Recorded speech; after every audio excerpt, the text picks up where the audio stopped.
Екінші бөлім. Түні бойы ауыр ойлардан әбден қалжыраған ол автобусқа мінісімен талықсып барып, көзі ілініп кетті. Қалаға кіре берісте ашық алаңға орналасқан зиратқа жақындай бере автобустан түсіп қалды да күйеуінің қабіріне келді. Құлыптастағы суретке қарап, көзіне жас алды. Тап бір тірі кезіндегідей бұған күлімсірей қарап тұр. Алтынбек Жаңыл оны жан тәнімен беріле сүйетін. Ол кешіксе, көңілі алабұртып қашан келгенше тағат таппайтын.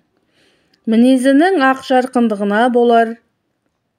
Алтынбек келгенде үйдің іші күміс күлкіге толып кетуші еді. Кейде Жаңыл жұмыстан шаршап шалдығып, түнере ашуланып қайтқанда, Алтынбек алдынан шығып, «Жаным-ау, бүгін ауа райы бұзылып тұр ғой, суық түсіп, қар жаумаса игі еді», деп ақсия күлетін. Нәзік белінен құшақтап, тамағынан иіскеп құшырлана сүйіп алушы еді. Жаңыл оның осы тауып айтқан қалжыңы мен баладай пәк қылығына сүйсініп тамылжыған, жаз күніндей лезде жадырап шыға келетін. Алтынбек одан әрі өмір ағыны қатты арында, өзен жүзе білмесең ол сені ағызып әкетеді. Сондықтан малтуды үйреніп, ағысқа қарсы жүзе алатындай күш қайратың болуы керек. Сонда ғана бақытқа жетесің. Ал бақыт дегеніміз сыйластықпен тату-тәтті ғұмыр кешу, дейтін жымия түсіп. Иә, сол осы көзқарас. Кенет зираттың арғы жағына машина келіп тоқтады да, адамдар үстінен мәйіт салынған табытты түсіріп жатты. Иә, деді оны көрген Жаңыл ауыр күрсініп. Адам адамға, жан денеге қонақ деген осы да. Жарық дүниеге біреу келеді, біреу кетеді.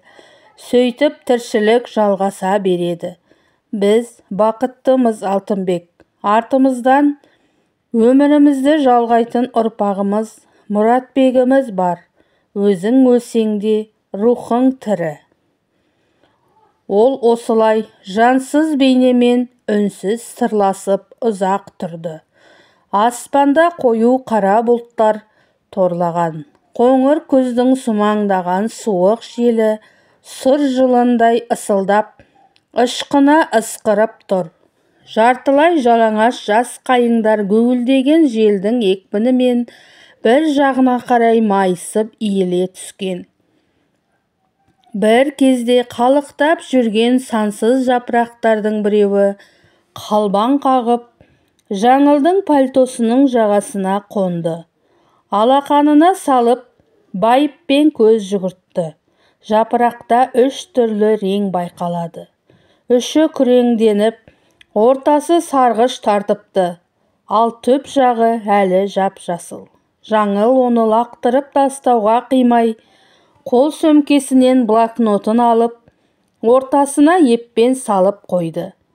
Аздан соң әлдене есіне түскендей, орнынан қозғалып, «Разы бол, жаным, қу тіземді құшақтап өтсем де, сенің әруағыңның алдында адал болуға ант су ішемін», деді де енесінің үйіне бет алды. Жаңыл ауызғы бөлмеге кіре бере состиып тұрып қалды. Қабырғаларының кейбір тұстары құлап, сілбі мен өрмекшінің торлары шырмаған. Мөңкіген күлімсі иіс адамның қолқасын қабады. Бұрыш жақтан үстелдің үстінде темекінің тұтқылдары мен қатқан нанның қалдықтары шашылып жатыр. Ол көз алдындағы келеңсіз көріністерге таңырқап тұрған кезде төргі бөлменің есігі ашылып, Еркінбектің сорайған бойы көрінді. Көздерін алақ-жұлақ еткізіп, аяқ-қолын қалшылдаған қалпы, бұны көре сала есікті қайта жауып алды. Жаңылдың қорқыныштан жүрегі дүрсілдей соғып, үйден қалай атып шыққанын өзі де білмей қалды. Күн нұрын шаша тас төбеге көтерілген. Жел де бәсеңсіп, айнала тылсым тыныштыққа бөленген. Көрші үйдің алдыңғы жағындағы орындықта енесімен жақсы араласып жүрген, өзі де қолынан талай мәрте дәм татқан қара кемпір немересін ойнатып отыр екен. Жаңыл жақындап келіп: «Сәлеметсіз бе, әжей?» деді аптығын баса алмай. «Амансың ба, шырағым? Құдайға шүкір, бала-шағаның арқасында қыбырлап жүріп жатырмыз ғой әйтеуір». Аман саулық біліскеннен кейін Жаңыл: «Әже, Еркінбекке не болған?» деді келген жағына жалтақтай қарап. Өзің кеткеннен кейін байғұс бала араққа мүлдем салынып кетті.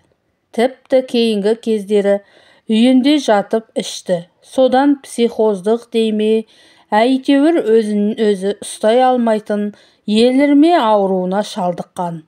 Ал әйелінің төркініне кетіп қалғанына да біраз уақыт болды.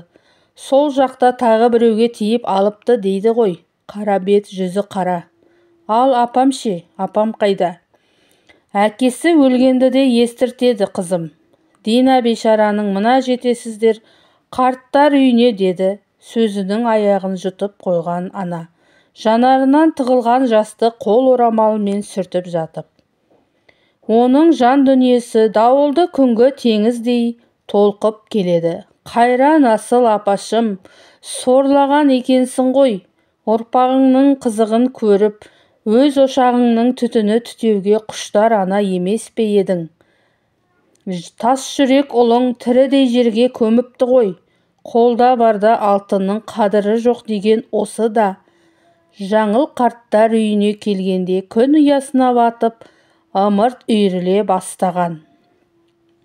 Еңсені басқан ауыр ой құшағында ішке енді. Енесі терезе алдындағы төсекте басын төмен салып, іш көйлегін жамап отыр екен. Өзіне қарай келе жатқан аяқ тықырын сезген Дина шешей басын көтеріп алды да, көзі шарасынан шыға аң-таң күйде аңырады да қалды. Салбыр көтеріліп танымай тұрған адамдай бұған тесіле қарады. «Апа, мен ғой, танымай қалдыңыз ба? Жаңылмын ғой», деді даусы дірілдеп. «Қарағым Жаңыл, шынымен сен?» деді әжей тамағы бүлік-бүлік ете жұтынып.